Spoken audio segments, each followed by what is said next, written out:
الحمد لله رب العالمين الرحمن الرحيم مالك يوم الدين إياك نعبد وإياك نستعين اهدنا الصراط المستقيم صراط الذين أنعمت عليهم غير المغضوب عليهم ولا الضالين.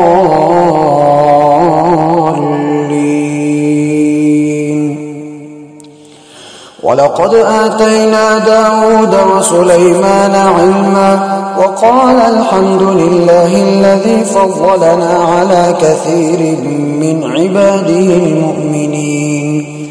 وورث سليمان داود وقال يا أيها الناس علمنا منطق الطير وأوتينا من كل شيء إن هذا لهو الفضل المبين.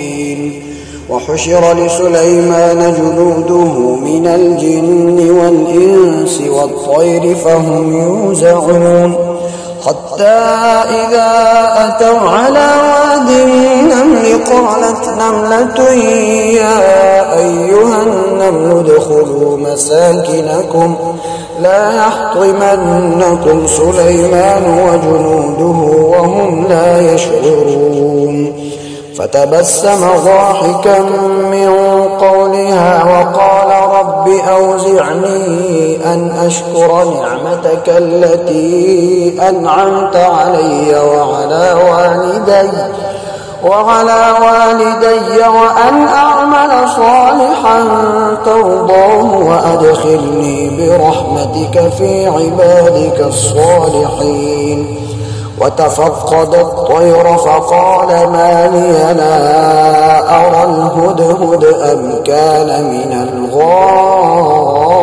الغائبين لأعذبنه عذابا شديدا أو لأذبحنه أو ليأتيني بسلطان مبين. فمكث غير بعيد فقال أحطت بما لم تحط به وجئتك من سبأ بنبأ يقين.